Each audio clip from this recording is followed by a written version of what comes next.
now, you're tuned into RBLR, the home of Tampa Bay's Reveler Sports. What's going on, RBLR Nation? You're tuning in to the Rays portion of our podcast.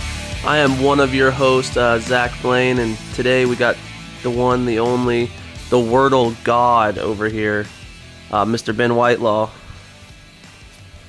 Hey, how's it going? Not a big fan of what the New York Times is doing to Wordle, but it's still enjoyable. I'm liking it. How's it going? Oh, it's going, man. Just super pumped about these little 15-minute meetings we're getting with the MLB and the MLBPA. Right. Yeah, it's frustrating. I know that Jeff Passan. Is it Passan or Passan? I don't know. I always call him Passan, but you're probably more accurate. And I honestly don't know. I've never said it out loud before until just now, so who knows. But he tweeted yesterday that he said, one of the things that stuck with me for months now is a majority of industry people believe a deal could come together very quickly and that things will accelerate at the end of February. And they're meeting on Monday, I guess, again, the Players Association and the league. So yeah. I feel like they are pretty close. I mean, like, they know what each side wants. They just have to come to an agreement on it. So there's really not much to iron out other than the fact that, neither side is really budging from their stance. So, but once they figure it out, then things could really get started quickly. So I'm still hopeful, but, we'll see near the end of this month where things are at. Yeah, I think what I'm kind of worried about is that I saw it, and I think it may have been from Passan or Passan, whatever his name is. I'm upset with him because he tweeted that boneless wings aren't real wings. But yeah, anyway, I think he said that February 28th is a tentative deadline before the regular season gets delayed. So I'm just, according to some of the stuff I was reading, Monday they're going to start the meetings again, and it's going to be almost an everyday thing. It's going to be more like they're working more towards it, I guess I should say. I mean, it's encouraging, I guess, but we still have to hurry up and wait to see what they're going to do. Well, while we're waiting to see what they're doing, we've been doing these player reviews for a couple of episodes now, and we got some relief pitchers today, huh? Yep, we're going to knock out the bullpen. I mean, we're not going to cover every single guy just because there are a lot that are going to be shuffled between AAA and the majors, but we're going to cover all of the major league options that are, likely to stay in the majors the entire season in 2022. So should be pretty good. I've got some interesting stuff about a couple guys. Yeah, I've got a few of mine are potential impacts next year, but didn't do much last year due to injuries and stuff. So this should be an interesting episode. Right. Okay. So do you want to rock, paper, scissors to see who goes first? Yeah, let's do it. You ready? Okay. Winner goes first. All right. Winner goes first. Yep. 1, 2, 3. Rock. Paper. Son of a... Okay. Every time. It's always gonna be rock. I know, and you tell me that every episode. but then one day it's not gonna be rock, and that's gonna throw a wrench in things. So exactly. We'll see. All right, so I'm gonna start off with the guy who did the most last year for us, Mr. Andrew Kitridge. So yeah, he was probably like the most important reliever on the team last year. Honestly, like he did everything they needed him to do and more. It was pretty cool. Yeah, exactly, and it's gonna be. I'm excited for him coming up next year. I think he's gonna play an important role again. But so he came over to the Rays on November 18th, 2016. We got him, Dalton Kelly, and Dylan Thompson in exchange for Richie Schaefer and Taylor, I'm going to say Motter, but I could be wrong. I don't know how to pronounce his last name. No, you're right. Okay, so Taylor Motter. In my opinion, the Rays won that trade considering that Motter is now with the A's, and he had 26 at-bats. And according to Baseball Savant, Richie Schaefer hasn't played in the majors since 2016 with the Rays. Yeah, he was supposed to be like the next man up for Longoria at third base, but he never really panned out. He just couldn't, make contact enough. But it does seem like the Rays won that trade.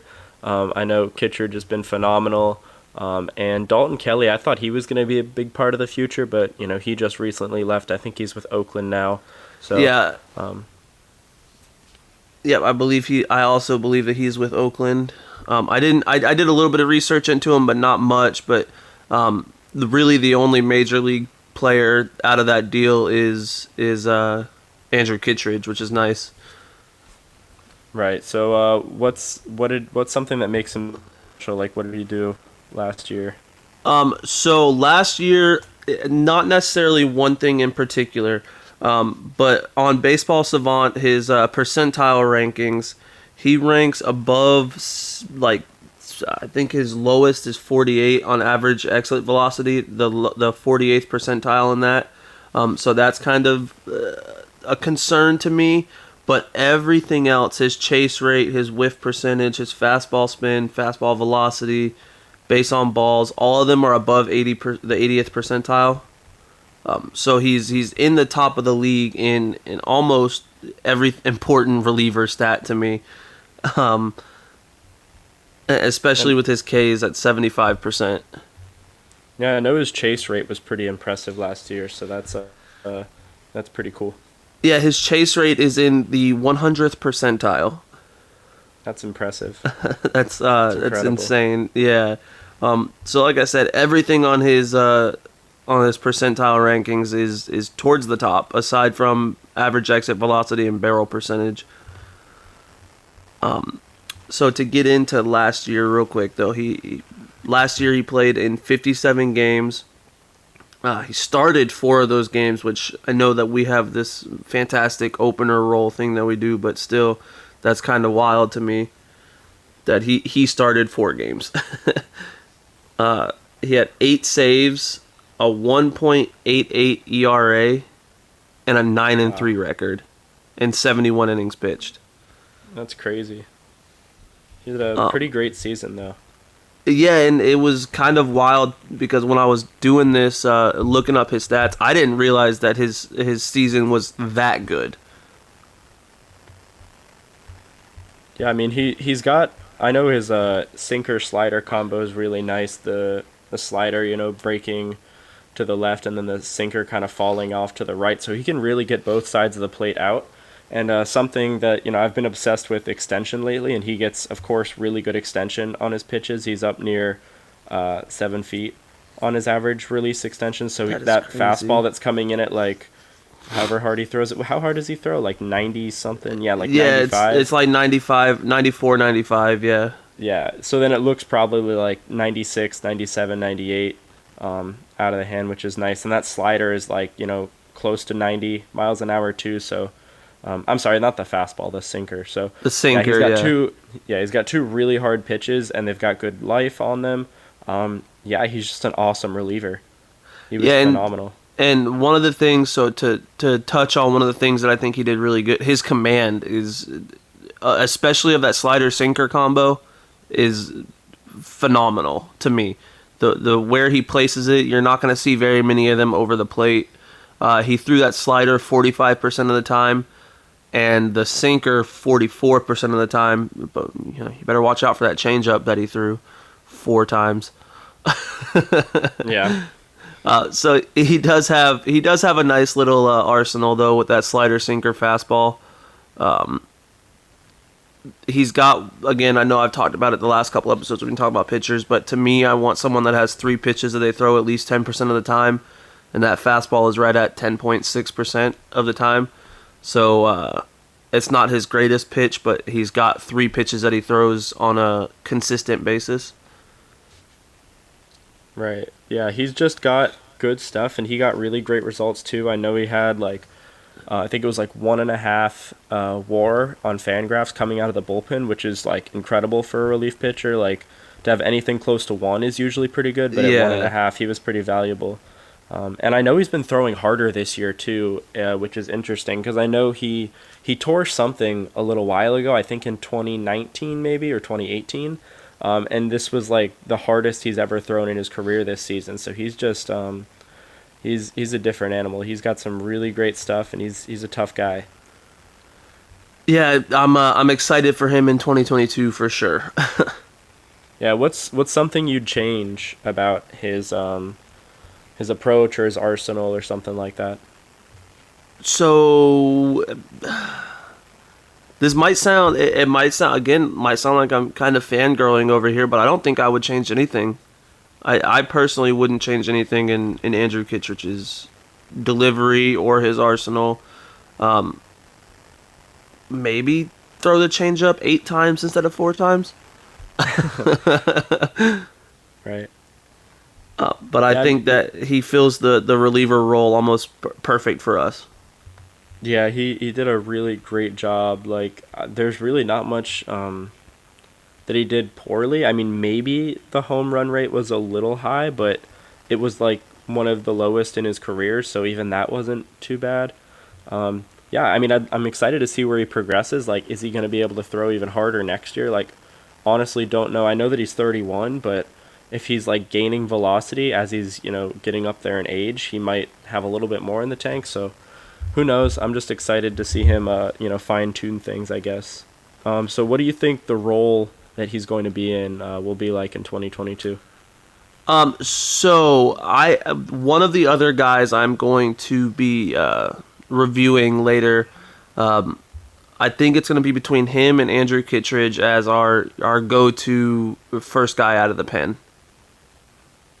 Nice. That's maybe a few opening appearances. There we go. That's the word I was looking for. A few opening appearances to be on, to be our opener and pitch 2 innings and to start the game. But I think that right now I would say he's going to be our go-to guy out of the pen. Yeah, definitely, especially against right-handed pitching. I know his stuff against lefties isn't great for his career, but I'm sorry, right-handed hitters. Yeah, he'll be really good against righties. And lefties, he's okay. I mean, I wouldn't, throw him in there intentionally to face a lefty, but he can get it done if he has to like face a righty and then a lefty and then get another righty for the third out. He could do that. Yeah, so hopefully maybe the changeup will be like a tool he develops a little bit more to throw to lefties, but if not, he's a great right-handed option for those right-on-right matchups. Yeah, and I guess so. I was kind of joking about the changeup, throwing it 8 times, but I think you nailed it right on the head because his only pitch that's going to get lefties out on a consistent basis is that sinker.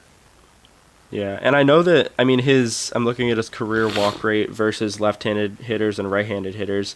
It's 11.3 to lefties, which is very high, but then 4.5 to righties. So he's pretty, like, right-handed dominant. I mean, like, yeah, like good at getting the batters out from the right side of the plate. And against lefties, he doesn't really have great numbers, so probably, I mean, thankfully the Rays have lefties that can fill that role, but he'll be pretty dominant against righties, and he'll be even better if he can develop that changeup a bit more. Yeah, and I guess I do have that one thing that I would maybe change is develop a little bit of a changeup.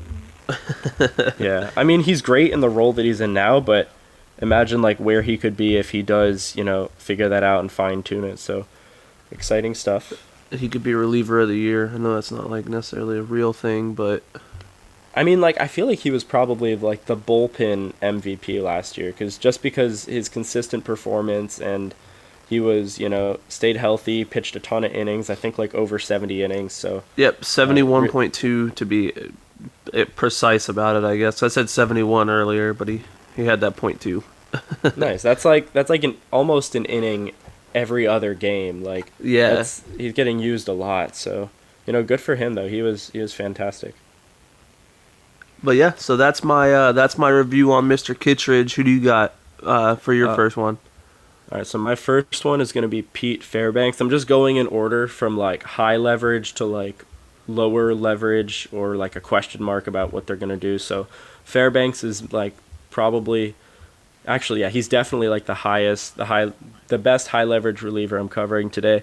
He was acquired from the Texas Rangers in 2019 for Nick Solak, and we don't really. It's hard to say if we won that trade because it was only like 3 years ago, so we got to take some time. But last season, Fairbanks and Solak both put up like roughly the same WAR, depending on Baseball Reference and Fangraphs. It was both of their WARs were around 1. But Fairbanks only pitched 42 innings, and Solak was a full-time starter at second base with 511 plate appearances. So Fairbanks definitely had the better season last year, but the jury's still out on who won that trade. But right now, it's definitely in the Rays' favor, just because Fairbanks has become like an elite weapon out of the bullpen. Yeah, I'm seeing a lot of our trades that are just that lean in the Rays' favor. Yeah, definitely. I mean, because they know what they're doing when they acquire players, and then they also, know how to develop players. And that actually reminds me, I'll get back into Fairbanks in a second, but I tweeted, I was asking Kyle Bodie, the Driveline guy, like a question. I was surprised he replied to me, which was kind of cool. He like quote retweeted and replied to me. I'm just pulling up that thing that I sent him. But basically I was asking about like why do the Rays have this advantage? And it's essentially like it comes down to inefficiencies around management, coaching, and decisiveness. Like, because the data, everybody has like the same access to data and the same data. Like they have, their internal metrics, which are better than what we're going to see on Savant and Fangraphs and stuff. But it just comes down to like management and their execution. So like the other teams could do exactly what the Rays are doing. They just kind of like choose not to every day, which is interesting because like if I was in charge of a baseball team, I would want to win games, but they just don't do it. Why choose to not be great? It's crazy. Like he said, there's a little bit of inequality in data and insights and technology, but it's really not that much. So that was kind of cool that he answered me, and it was a good answer because it just confirms my bias towards being a Rays fan. Yeah, exactly. But anyways, yeah, so Fairbanks, he's got some great stuff. Something that helps him is his high release point and his good extension. So I've been kind of obsessed with like vertical approach angle, and that's like the angle that the ball approaches home plate. So the closer to zero, the better. But Fairbanks actually goes in the opposite direction here because he throws from such a high release point that it's like a very like downward looking pitch because he's already so tall. And he gets good extension. So it's like an awkward like angle where the pitch is kind of coming down at you and it's coming in hard and fast because he's got that good extension and he's got great velocity. So it's really difficult to square up when it's coming in from a steep angle. And his 99 usually looks like 101. 99 miles an hour looks like 101 miles an hour. And he gets good rise on his pitches too because of his spin. So he's really just got a disgusting fastball. And his slider is really interesting because it doesn't have like side-to-side horizontal break, but it has the 9th most vertical break in all of baseball. So he's got a really sharp slider and that breaks down, and a fastball that almost looks like it's breaking up because it has so much spin. So he's got a really nice combination there, and I love his stuff. He's got incredible metrics on both of his pitches. That's crazy that it looks like it's coming up. That's wild to me. I couldn't imagine standing at the plate and seeing that. Yeah, and I mean, it's like there's so much backspin on it. That's what, it does it. It's like the Magnus effect or something. I don't know. I'm trying to learn a little bit of physics so I can understand some of this, but it's just really cool. And he was getting really good rise near the end of the season. As he started to kind of figure things out a bit more, he stopped experimenting with other things that, I'm going to talk about in a minute. But he was getting like nearly 7 to 8 inches of drop near the end of the season on his fastball. And that's like, the league leader was like around 10 inches. So to get less than that is incredible because the lower the better, the more, because then it looks like it's rising up more. So really cool stuff from Fairbanks there. So with all that interesting stuff, what's some of the stuff that you would change or that you would adjust? There's definitely one thing I'd change, and I kind of talked about it during the season. He was experimenting with a cutter, and I'm really glad he stopped doing that because it was terrible. He actually, somebody tweeted, they replied to me and told me that he actually talked about it on his podcast because Fairbanks has his own podcast. But he was, messing around with like a cutter grip to help him get a better feel for his fastball and kind of figure that out. And Savant calls it a sinker, or they called it a sinker a couple times, but they misclassified it because it was definitely a cutter. Like, he's talked about it. You could see it if you watch the games, all that stuff. But there was a point during the season on July 10th, he threw one. It was the first pitch of an at-bat. He threw it for like a called strike. And then Kyle Snyder immediately came out, and then that was the last time I saw him throw anything that looked like a cutter. So I'm glad he stopped that. I'm glad it helped him figure out his fastball grip and stuff, but I'm really glad he stopped. And I have some stats on that. So before July 10th, he had 26.1 innings pitched, a 2.90 FIP, a 27% strikeout rate, and a walk rate over 12% to go with 3 wild pitches. And then after July 10th, he had 17.2 innings pitched, so a bit smaller of a sample size, but he had a 2.09 FIP, so he cut the FIP by almost a whole run, increased his strikeout rate from 27% to almost 36%, and then cut his walk rate from the 12% to like roughly 9%, and didn't throw any wild pitches. So getting rid of the cutter, he became honestly like one of the best, if not the best, reliever in the American League, maybe even baseball. So I'm really looking forward to seeing him have a full season of that, and that kind of just leads into his outlook here for what I think he's going to do. So I'm very confident he's going to be a back end of the bullpen guy in high leverage situations, and something that I'd like to see him progress on.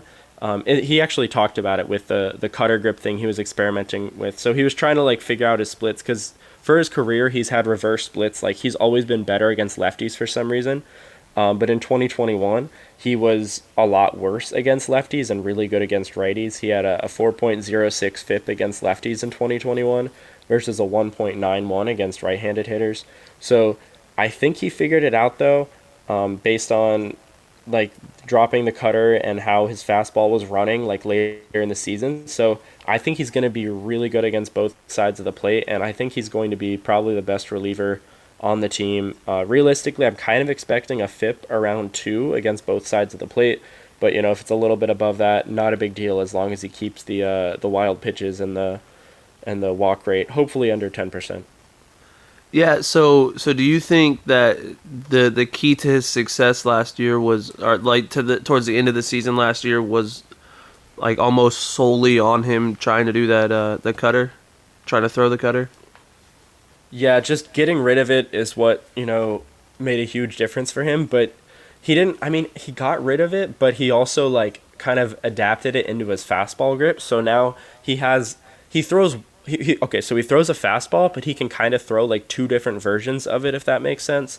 Like, he can throw one with like kind of the cutting action that's, good against righties, and then the one that like kind of runs away from him with that arm side run against lefties.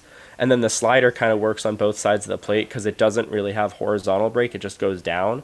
So he's got a fastball that kind of cuts, one that fades, and then a slider that drops. So he's got, 2 pitches he can throw essentially to each side of the plate. And yeah, I don't see how he could not have an even better season than what he did last year. And he was great last year, so I'm really excited about that. That should be interesting then. That's Shane exciting. Baz kind of does it. Yeah, it is. And Shane Baz does it a little bit too. Like, he'll cut his fastball sometimes, not much, but it's more of like a straight fastball.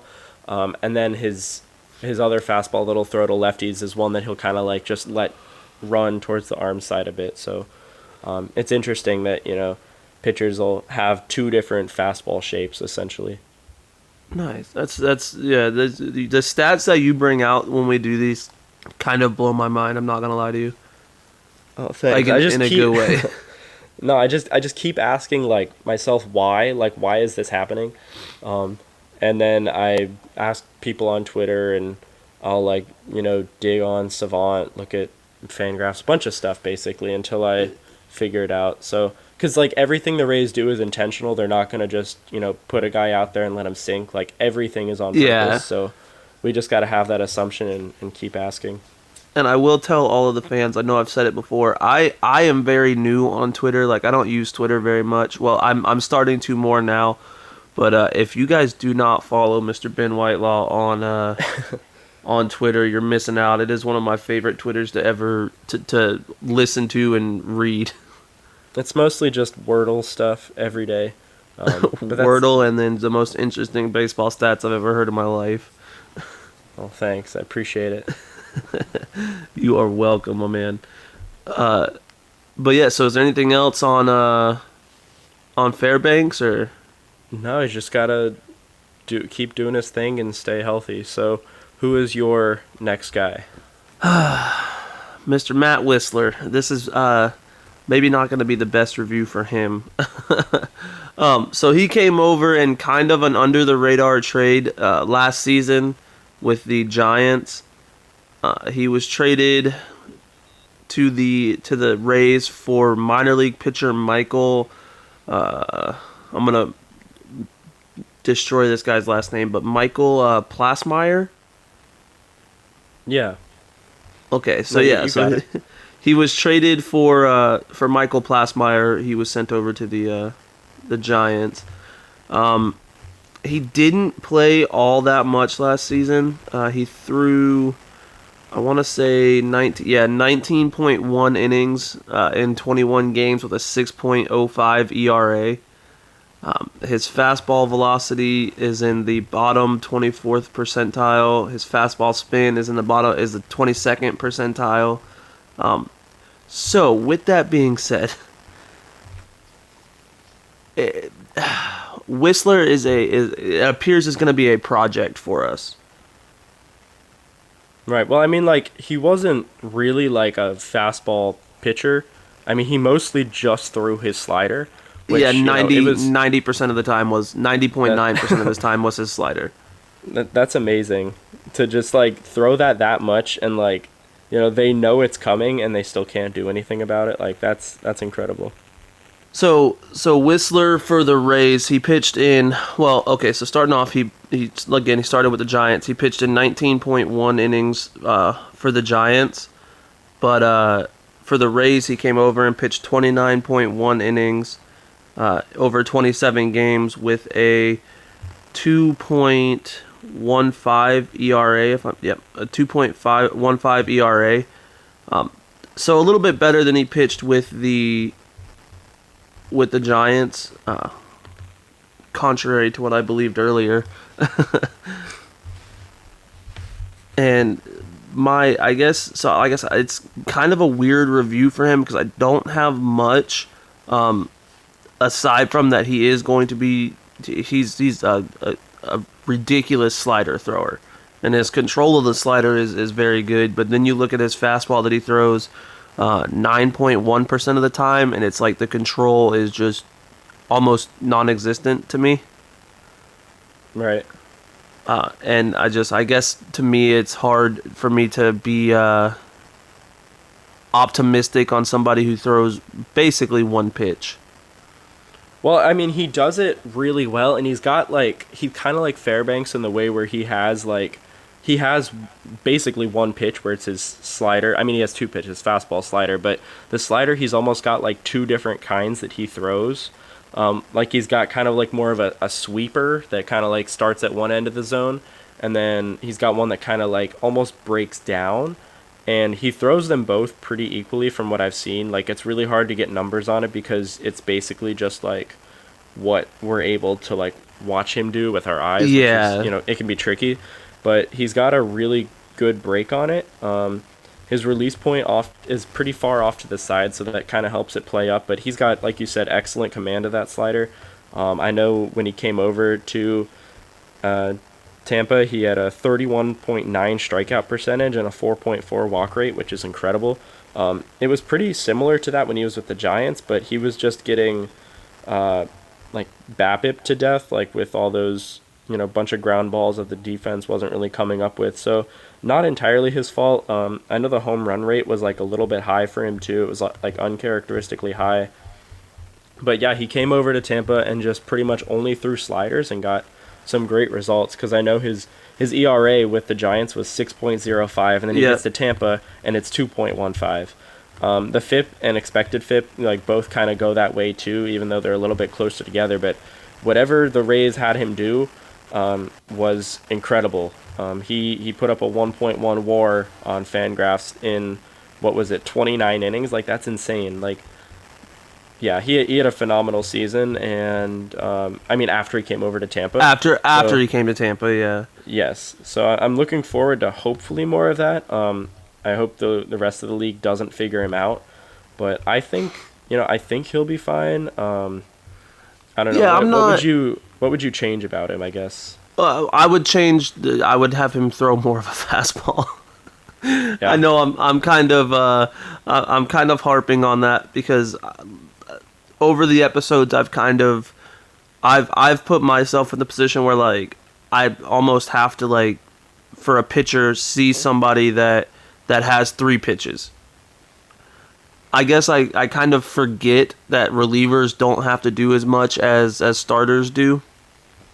Right. So maybe I'm just in that mindset from reviewing all the starting pitchers. But I guess I would just have maybe not throw the fastball more, but get it under control. Right. I mean, it's not very good, but yeah, he does have to figure out some kind of fastball, I guess, to keep hitters honest. Maybe. Yeah. So that's really the only thing that I would change. I would like to see more of him. So I know that it sounds like probably to everyone that I'm hating on him, and that's by no means what it is, because I would like to see him more. I'd like to see him pitch more. But my projection for him is that he's going to be one of the guys that every now and then comes in and throws a solid 2 innings of relief, and then maybe we don't hear from him for a couple of days, and he comes back in and throws another couple of relief innings. Right. I mean, I'm not sure. It's going to be hard to say because I know he's phenomenal against righties, but he still has to figure out a way to get lefties out because his career, he's got a 5.50 FIP against lefties and a 3.78 against righties. So he's good against righties. The 2 different kinds of sliders he can throw are fantastic, but yeah, he does have to figure out the lefties a little bit. Maybe that's the fastball. Maybe it's a changeup. Maybe it's a sinker. I don't know. I'm sure he'll be in the lab a little bit during this offseason. Who knows? With all this lockout, he may be just beasting it up in the workout room, and he's gonna come out and throw a 98-mile-an-hour fastball every time. Right, that's true. Hopefully, at 29 I'd years like old, that would be nice. So like I said, that was kind of just a little review for Whistler. I didn't have much on him. Obviously, Baseball Savant led me in the wrong way. Right. But so who's your next guy? So my next guy is a guy who also throws a pretty good slider. It's JP Feyereisen. Not the same as like a Chaz Rowe or Matt Whistler slider, but his slider is good on its own. So he was acquired along with Drew Rasmussen and Willy Adames. Acquired along with Drew Rasmussen for Willy Adames and Trevor Richards in 2021 from the Brewers. And it's still, can't really say who won this trade because it happened like not even a full year ago. But both teams did get things that they needed. I know Trevor Richards was later flipped to Toronto, so it's kind of all on Willy Adames now to make a name for himself in Milwaukee, and he had a pretty good season up there. But yeah, JP Feyereisen was immediately thrown into high leverage, and Drew Rasmussen, we already reviewed him. He's on his way to hopefully becoming a really good starter. Feyereisen's got a really good fastball for some reason. It's got really good spin. It has the 10th most rise in baseball so the drop is only at 10.9 inches, which is pretty significant. The slider and the change are pretty much nearly identical in velocity, release point, drop, and even how the spin looks out of the hand, but they move in opposite directions, which is really interesting because not too many pitchers can tunnel their pitches in that way where they look the same until it's about 5 feet away from the guy in front of home plate. So he's got really good deception. He doesn't really do anything special with his velocity or his delivery. His velocity is pretty average, but he just gets really good deception and he's got good spin. It seemed like the sticky stuff crackdown hurt him a little bit right away. It's hard to say if that was because he was using sticky stuff or what, but his numbers fell off a bit when that happened. But then he kind of figured it out near the end of the season, despite not having great command. So I don't know. He's an interesting arm. He led the Rays bullpen in whiff percentage at 34.7%. So he's got the spin, the deception, all that a pretty nice arsenal of 3 quality pitches, but the thing that it comes down to is just, throwing strikes. He's mechanically sound. Like, from what I've seen, he's, pretty much straight to home plate. There's not much of a weird leg kick or anything like that. Like, he's pretty quick and efficient with his mechanics.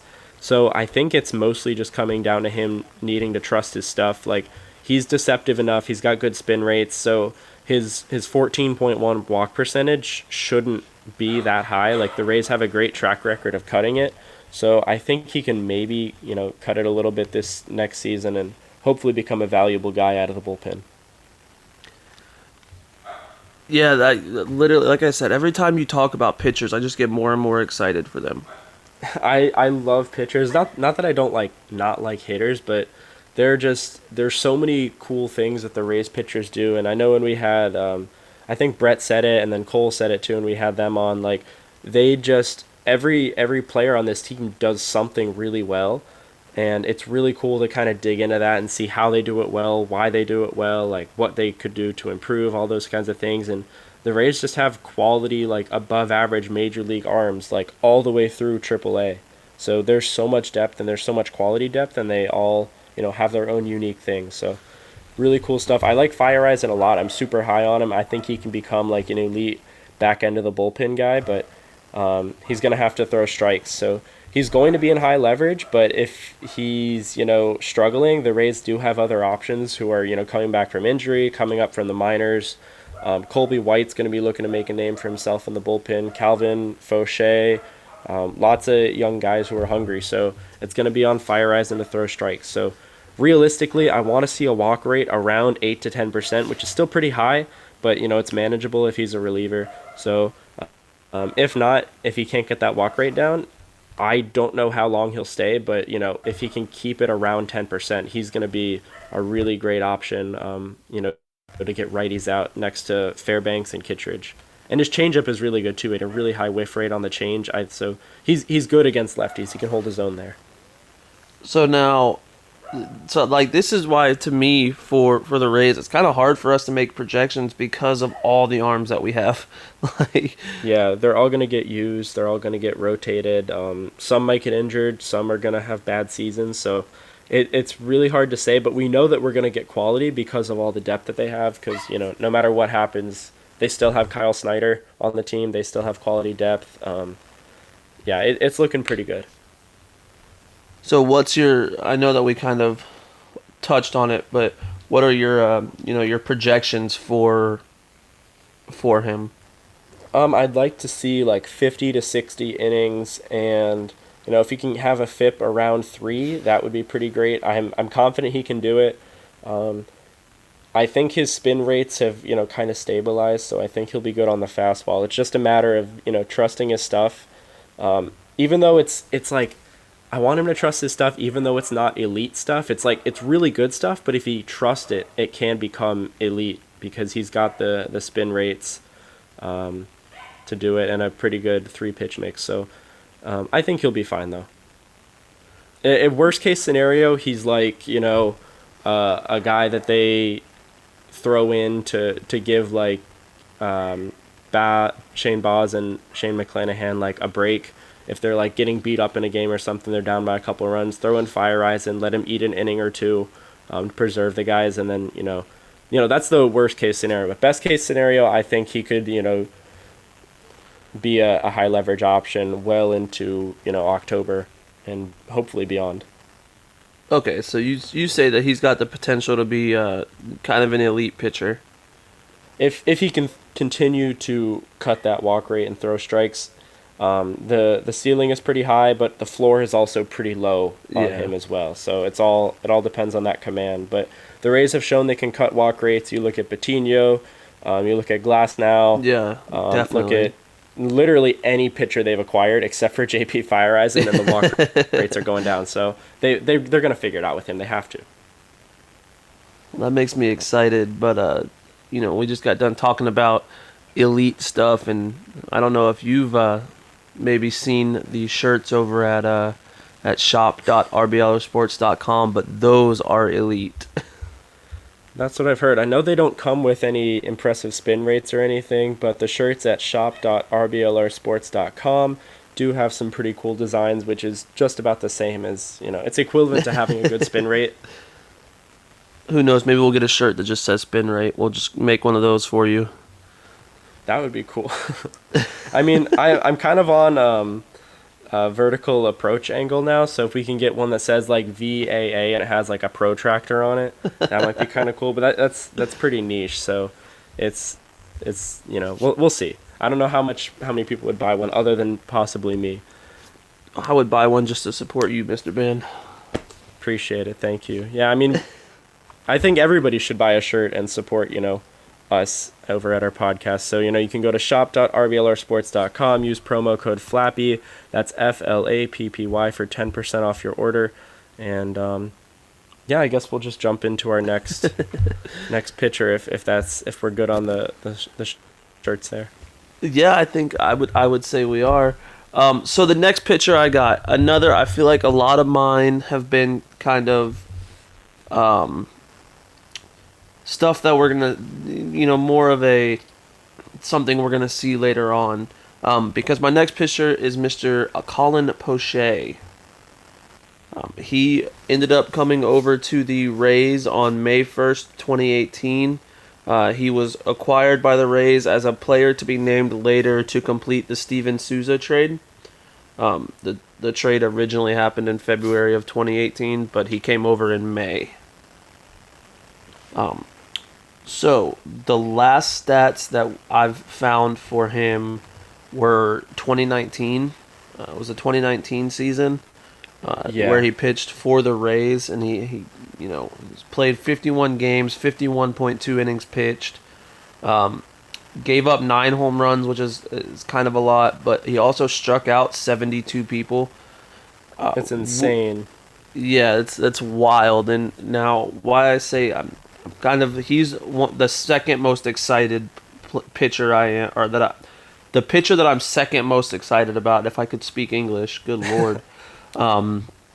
He's the pitcher that I'm second most excited about that I'm reviewing today.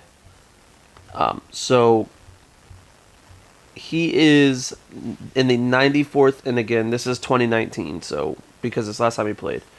But he was 94 in the 94th percentile for expected ERA. Expected batting average was 99th percentile. His chase rate is 67th percentile, and his whiff percentage was in the 93rd percentile. And he doesn't throw crazy hard or anything. He's at a 95-mile-an-hour fastball. But what excites me about him is the control that he has over that fastball. A lot of it, don't get me wrong, a lot of it is right down the middle, which is kind of scary. But it's pretty. It appears that he's, I could be wrong, but it looks like he's trying to throw it there. Yeah, I mean, he's one of those guys where he just, his there's so much going on with him. It's incredible. His delivery, like, he hides the ball until the absolute last possible second, like, so the hitters can't pick up on, the grip or the seams, or they can't see the ball at all. So he's throwing that fastball like 90% of the time, and honestly, I kind of want him to throw it more. I know it's only like 93 miles an hour, which is pretty average, but and it's pretty much right down the middle, which is weird to say. But the extension is amazing. He gets almost 7 feet of extension. Like, that is near the most in baseball. So the 93 actually looks like 97, 98, because 1, the hitters can't see the ball until the last second, and then 2, he's releasing the ball closer to home plate, kind of like how Tyler Glasnow does, except he's only 6'3", like, that's still pretty tall, but Glasnow's like 6'7". 6'7", yeah. And then he gets like roughly the same extension. So Poche is just, he's like a Kyle Snyder like dream scenario. Exactly. Like, he has so many good tools, and he has one pitch, and it's really, really good. The rise is incredible on that pitch. If he pitched last year, he would have led baseball in rise in terms of like vertical drops. So the ball looks like it's moving up on a hitter, and they can't really see it until the last second. And it's got really good spin, so it's like missing bats, and it's like looking like it's going upwards. He is so cool, and I'm so excited to see him pitch this season. I hope he's healthy. That's what that was going to be kind of. So since there's not much to go on, I kind of did a little research into his health, and according to what I'm reading online, it's looking like he's going to be healthy this season. That he was going to be ready for spring training. Yeah, fingers crossed. I know that he can get both sides of the plate out because nobody can see the fastball no matter what side of the plate they're on. So I'm just excited. I love that fastball so much, and it's the coolest thing to watch. So he's another guy on the Rays that does that I've seen do it, and that I kind of enjoy watching him pitch because of that, is Jalen Beaks. Yeah. Same kind of thing. Like, he twists his body in a way that he can hide the ball almost until it's out of his hand, which is wild to me. And so I am very excited to see him next year. I think he could play a very, very big role in our bullpen, and potentially, be one of those guys like an Andrew Kitridge, to where he's, we see him a lot, 60 plus innings. Oh yeah, definitely. And it's like just a fastball, so there's not much not that other pitches carry risk, but like when you're doing a bunch of different things with your arm and gripping the ball in different ways, like there's always going to be a chance that something could go wrong, whether it's having a bad outing or whatever. But yeah, he's literally just throwing a fastball, and it's so good. And I know as a prospect, it was like a 70 grade fastball, which is amazing to see one with such a high grade, even though it's like 92, 93. But yeah, he's so cool. He's such an exciting guy to watch, and the projections like him, Zips and Steamer and Fangraphs, like everybody seems relatively high on him. They all think he's going to pitch like 40 something innings, and they're expecting his FIP to come in, a little bit below his FIP from 2019. So things are looking up. I hope he's healthy. I'm so excited to watch him and then go look at Savant every time he throws a pitch. Yeah, I agree. And so, like I said, it was kind of a short review on him just because we haven't seen him play since 2019. But before we get into your next guy, I am very excited to see him play next year.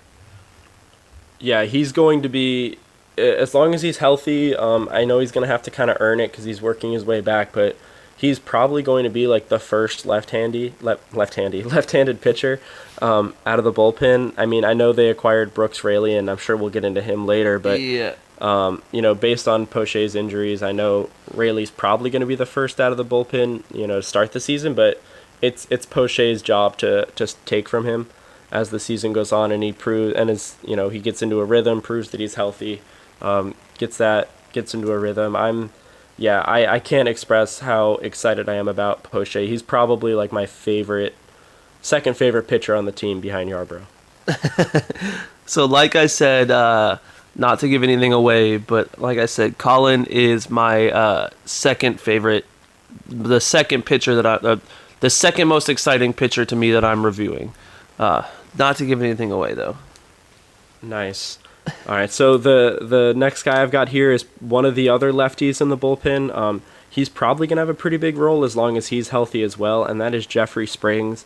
He had that weird ACL tear, like fielding a ground ball later on in the 2021 season last year.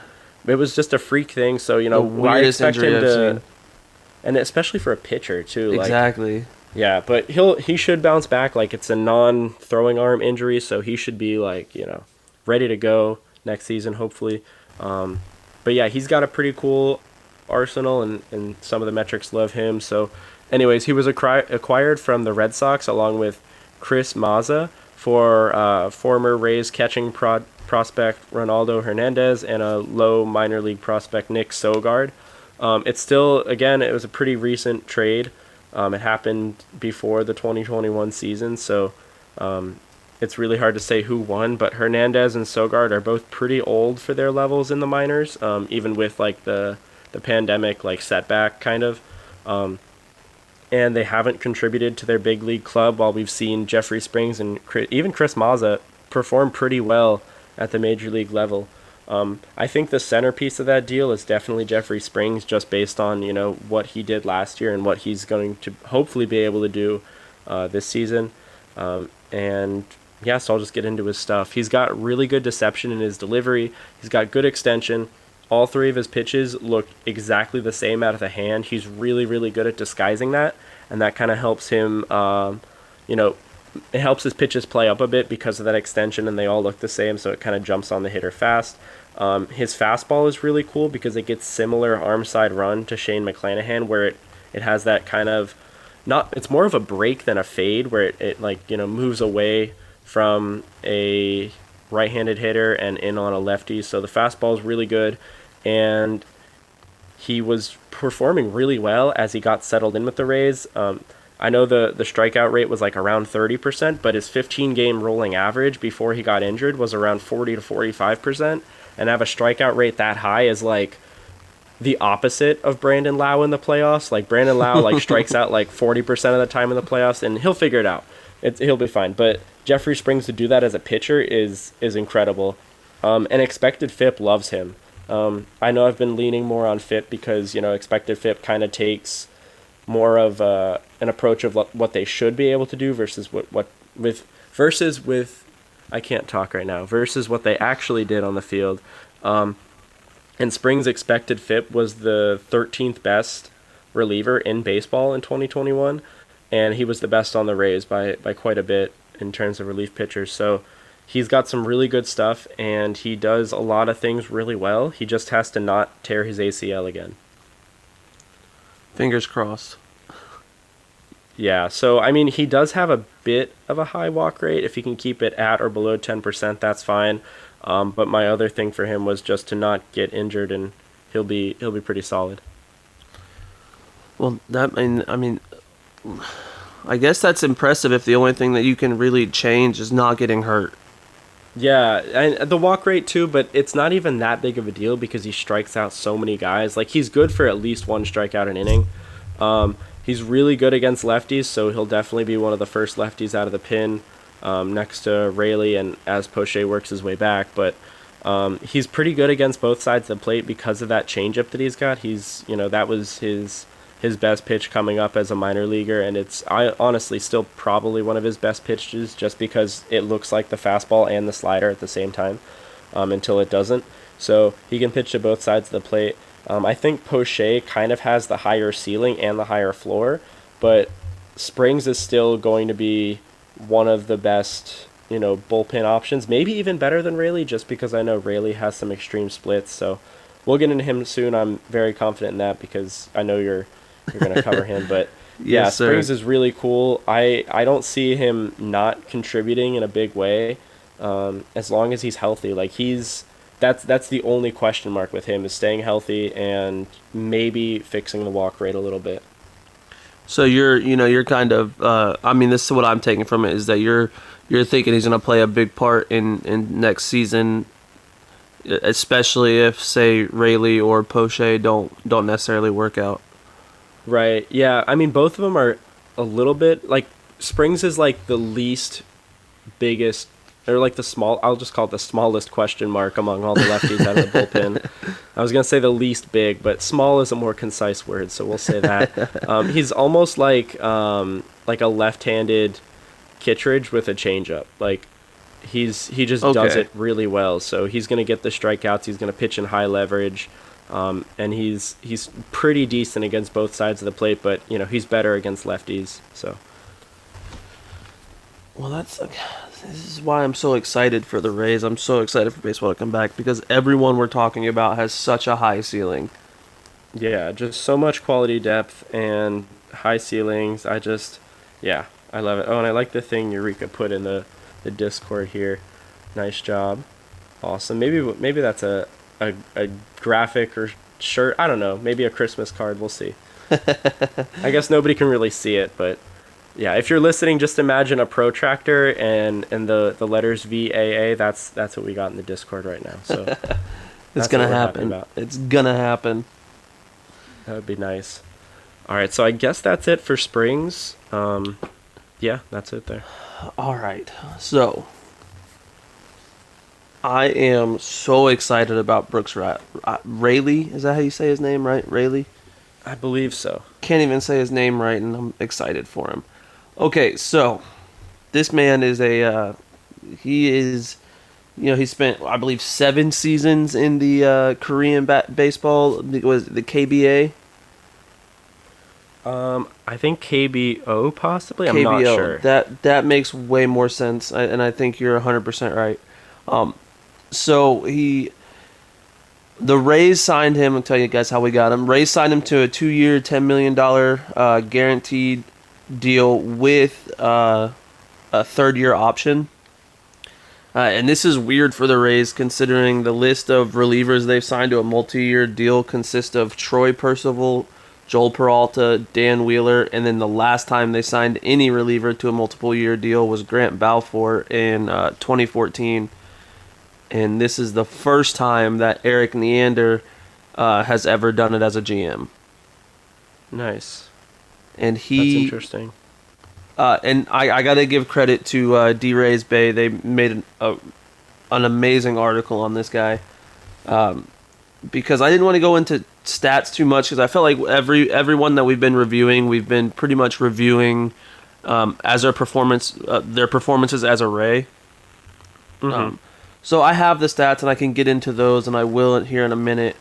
But I just want to bring up some information about Rayleigh first, because when he came into the league, he did not get off to a very hot start. His first couple of seasons, I think he played 2 seasons, 2012 and 2013 with the Cubs.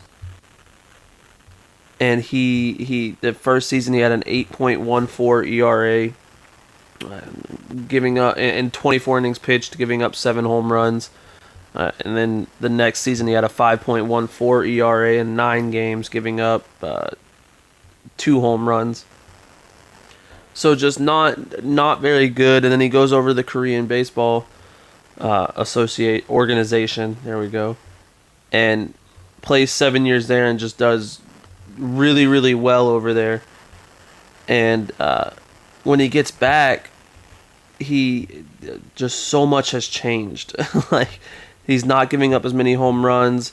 He's in, his average exit velocity is in the 100th percentile. His expected ERA is a 62nd percentile.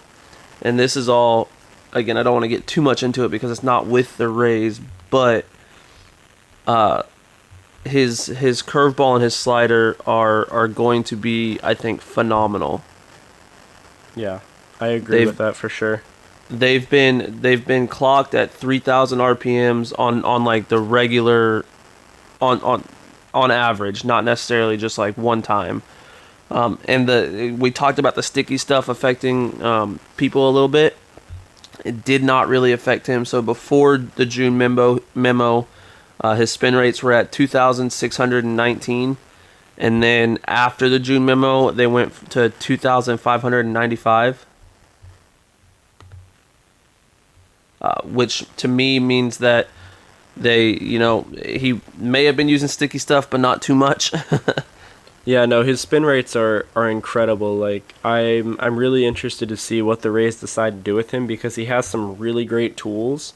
And he, I thought he was going to put it together with the Astros a little bit, because they're a pretty analytics-heavy organization as well. But I'm really excited to see Kyle Snyder get his hands on Brooks Rayleigh. Yeah, and on top of his spin rate, he's also, since returning to the U.S., he is ranked in the top 10 in horizontal movement on his slider, curveball, and cutter each season.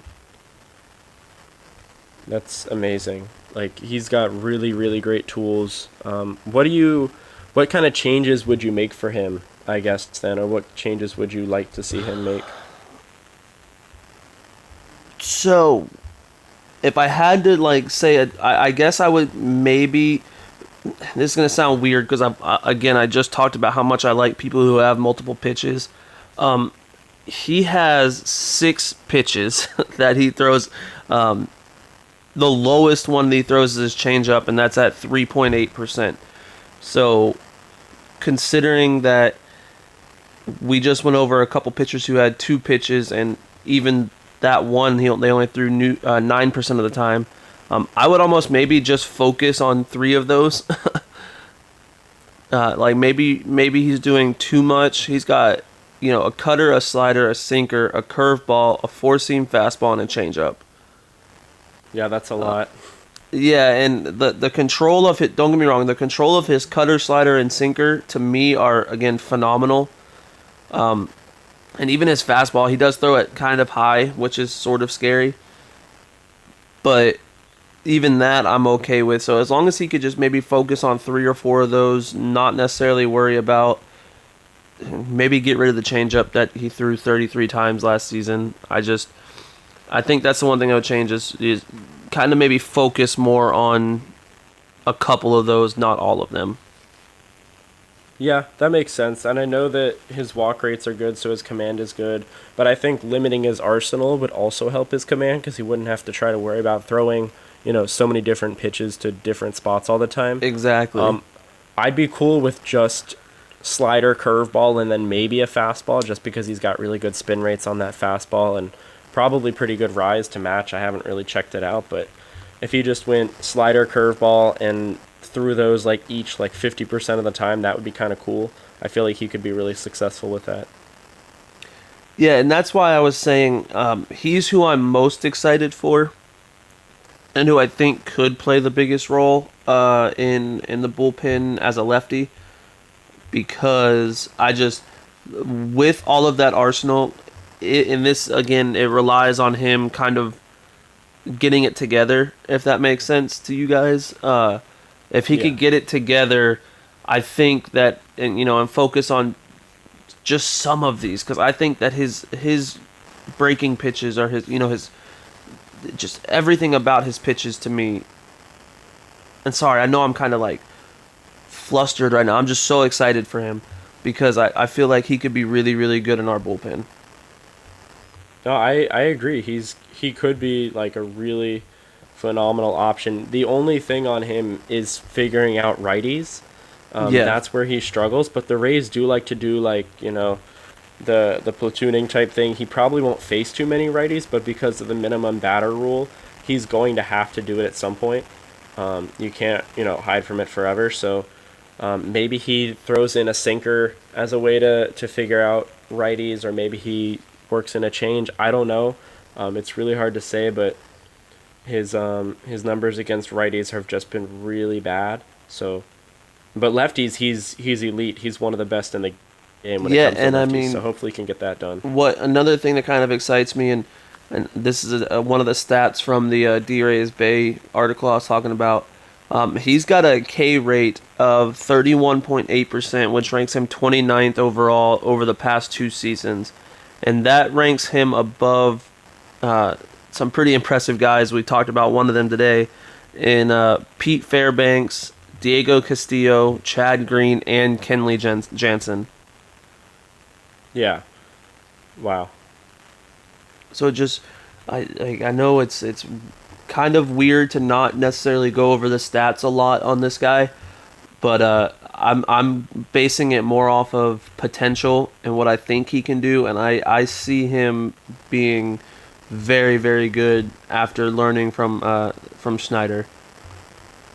Yeah, I think so too, and he already does so many things well, in terms of spinning it and against lefties.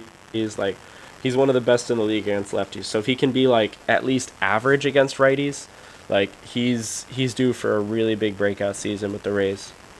And I think that's a big reason why Tampa signed him, just did something out of character and signed him to a multi-year deal. Yeah, I mean, it seems worth it. So, we'll have to see how that pans out. But they still have the depth even if it doesn't work out. So what kind of role do you see Brooks Rayleigh in next season? Best case scenario, he's going to be the first lefty out of the bullpen. I think he's going to be the first lefty out of the bullpen to start the season anyway, like we had discussed with some of the injuries. But with that being said, I think even if everyone's healthy and if he's performing the way that I'm, put it in stone right now, that the way that Zach Blaine from RBLR Rays thinks that he's going to perform, he's going to be potentially one of the best relievers in baseball next season. Nice, that would be awesome. It would definitely make that multi-year deal worth it. What about his floor? Like, if things go wrong, he doesn't figure out righties, something. I don't know. Where do you see him ending up? Worst case scenario, he's one of those, again, kind of like, I want to say I said it about Matt Whistler. Kind of worst case scenario, he's one of those guys who comes in, throws a couple innings, and we don't hear from him for a week, and then he comes in and throws another couple of innings. I don't think he's one of those guys that's going to get optioned out a lot. I think that he's one of the guys that Kevin Cash and Snyder are going to try, and he's going to be on one of those leashes, I think, or like a longer leash than normal. Yeah, that would make sense for him. I mean, he's got the track record of performing against lefties, so if he can do that, even if he's not great against righties, which he hasn't been, he'll still, stick around at the big league level. So yeah, so that's kind of his floor. Is he'll always, in my opinion, his floor is he will be a bullpen arm all season, no matter what, unless something insane happens. But he'll be a bullpen guy, hit extra arm. That's kind of his floor to me. Awesome, nice. I'm looking forward to seeing him pitch in a Rays uniform. And so yeah, so that's all that I have on Brooks Rayleigh. So I will pass the torch over to you for your last guy as well. Yeah, so final guy here, and I did these in order of biggest role with the team to smallest role, but it doesn't mean that this guy is gonna, not play a big role with the team. It's JT Chargois. He was pretty decent last year. He could have been better, but there are some things that he can improve on that I'm looking forward to seeing. And I think he's got a pretty high floor, so I'll talk about that. But yeah, anyways, he was acquired along with Austin Shenton, really interesting third base prospect from Seattle. The Rays sent over Diego Castillo, which, hurt a little bit at the time. But Castillo's velocity, strikeout rate, walk rate, all those things are trending in the wrong direction. And when he got to Seattle, he kind of just fell off pretty hard. Like, the Rays seemingly, made the right move here, getting rid of him at the time they did. He blew a couple saves when he was with the Mariners. And we got a pretty interesting arm and a pretty interesting prospect back for him. So it's hard to say who won that trade because it's still very early. It hasn't even been a full year. But it's looking up for the Rays, which is not a surprise because they know what they're doing. I don't know why teams even answer the phone when Eric Neander calls anymore. Like, why? just let it go to voicemail. Don't do that. You gotta know by now. Yeah, like we're gonna lose this trade. Yeah, I mean, it's one thing that the Rays get an advantage on pretty much almost every trade, but it's also kind of embarrassing, probably. I mean, Pittsburgh is its own, or was its own, dumpster fire. It's getting better, but Seattle's been played a couple times by the Rays now. It's yeah, I don't know. Good job, Eric Neander. But anyways, Chargois got some pretty cool stuff. He throws a really hard sinker and a really hard slider. Nothing really stands out in terms of spin on either pitch, which is important for the slider, and I'll talk about that in a minute. But the velocity is pretty nice. So it doesn't seem like he does anything super well. His command is okay. His velocity is good. Nothing great with the spin rates. No impressive release point, anything like that. But what's really cool is his, gyro slider, and I was really confused by it at first when I saw it on Savant. Because, I saw him in the regular season. I'm like, oh, that slider's pretty good, and I just never really questioned it. But I was looking at, okay, why is this pitch good? And a couple guys on Twitter replied. I believe Cole with Rays Metric. Yeah, I saw you first. And Cole talking about it on Twitter this week. Yeah, I just I tweeted a picture of his perceived spin on the ball from Savant. I just screenshot and put it on Twitter. I'm like, somebody make this make sense to me, because the spin was coming from every direction on the ball, which is really weird because normally with a slider you want it coming from one side so the pitch has a break to it. But the way he throws his slider is almost like a football where he spirals it. So when the ball is traveling to home plate, you can see in the middle of the baseball a red dot from the seams spinning around. So it's almost like he throws it like a football, and that leads to pretty much no horizontal break. It just goes straight, but then it has a really late, sharp vertical break, because of that slider, and not too many guys can throw it like this because it only works if you throw it really, really hard. And Chargois' slider is like 90, 91 miles an hour at times, so it works for him, and he's got a pretty low release point, so it's like he avoids barrels of the bat, and he gets a pretty nice ground ball rate. So really interesting slider. Not too many guys throw it like him. Castillo did it to some extent, but Chargois does have the better slider. The only thing with him is he just has to command his pitches a little bit better, and I think he'll be fine. So that's what I would change about him is develop the consistency on the slider, because at times it did have horizontal break. So I want to see it look like a football every single time out of the hand, and it's going to be a pretty valuable pitch because not too many guys can throw it like him. Yeah, I was reading along with your tweets, and I can't think of another guy that throws a gyro slider like that. I mean, I know I mentioned Castillo, but then there's a guy with I think the Rangers or the Brewers, I don't know. A couple guys do it, but Chargois does it really well, and he throws it really hard too. So that's what makes him pretty interesting. And it's cool that the Rays have yet another tool that's valuable like that, where nobody else really does it the same way. And if he can fine tune it and hone in on it, I think it could be a pretty good pitch. So that leads into my outlook for him in 2022. I'm kind of expecting him to be in like a medium leverage situation versus right-handed bats, because his splits aren't very good against lefties.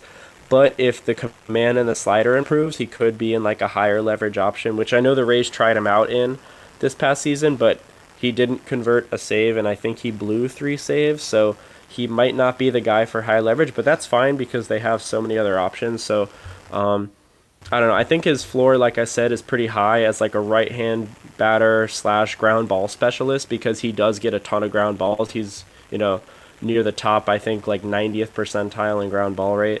So he's up there. And because he throws so hard, he can get really hard ground balls, which are great for double plays. So he might kind of be like a double play specialist if, the slider doesn't work out. But it's pretty good, it seems. Yeah, I don't know. It's an interesting slider, so I'm excited to develop that a bit more. So, do you think that he's an MLB guy all season? At like worst case scenario, he's still an MLB guy all season? I'm not sure. I mean, he might be one of the first guys optioned, if he has options. I didn't even look if he has any, but I'll check that out right now. But I know he's like 30, 31, so we might not really have any options left. Yeah. Just because typically guys, later in their career don't have it. But if he doesn't have options, I could see him sticking around for the season, just because the Rays aren't going to want to lose a guy just because he's not doing super great at one point. Okay, yeah, he doesn't have any options left. So if he gets sent down, a team could claim him on waivers. And with a slider that interesting, Someone might want to would claim him. Yeah, exactly. So I hope he figures it out, but the ceiling is maybe getting a couple saves in some high leverage situations where Fairbanks and Poche are unavailable, but he's a pretty safe reliever because he does get the ground balls, and he's got he throws hard enough to get it by guys. So I like him as like a third, maybe fourth right-handed option out of the pen. So basically, what I'm getting from this episode is we are set. Yeah, the depth is great. I don't really see any other needs other than a right-handed bat for this team. Yeah. Maybe another starter, another veteran starter, but I think a right-handed bat is really the only necessity for us at this point. A corner infielder, right-handed bat is, to be more specific in my eyes. Yeah, I could see maybe like a DH type bat, but the versatility for that bat that they sign, I don't think it's that important because they have guys that can pretty much play all over, so they don't need that much more versatility, but it would be a plus if he could do that. And yeah, maybe like a starter to like a minor league deal just as like insurance for, Beaks, Chirinos, Kubler. Exactly. If that doesn't work out, I don't know why I said Kubler. I'm thinking of like the Keebler elves, I think. Yeah, it's Kluber. My bad. That's okay. It's been a weird episode today. Yeah, pretty good though. We covered just about everybody. Yeah, and all of them do good stuff. I would say this is probably the most coverage we've had in a show that we've done as far as just reviews, man. It's wild. Oh yeah, we knocked out a ton. That was productive though. Awesome. I agree. I'm just ready for baseball to start. But yeah, hopefully. With that being said, is there anything that we missed? Anything else we need to go over? No, we did our impromptu ad read. Just make sure everybody listening, you go ahead and follow us on Instagram, Twitter, Facebook. We are at RBLR Sports.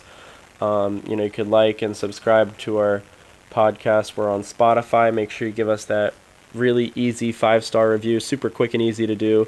I've done it. Make sure you do your duty as an RBLR listener to give us that review. If you can rate us on the iHeartRadio app, that would be awesome. Review us there. Review us and rate us on Apple and Google Podcast. Subscribe to our YouTube and other major podcast platforms. So that's thank you so much for doing that. We appreciate your support. And, don't forget to go buy those shirts as soon as possible. I think President's Day is coming up on Monday. You got to get somebody a President's Day gift, That's the fact. Tradition. You set up your President's Day tree or President's Day menorah, whatever you want to celebrate, and get a shirt. It's the season of giving in February. Oh, good Lord, Ben. But all right, yeah, we appreciate you guys. Like Ben said, we appreciate you guys doing everything you guys do and listening to us and liking and subscribing and go Rays. Thank you for tuning into this presentation by RBLR Sports. On your way out of the stadium, please remember to like and subscribe.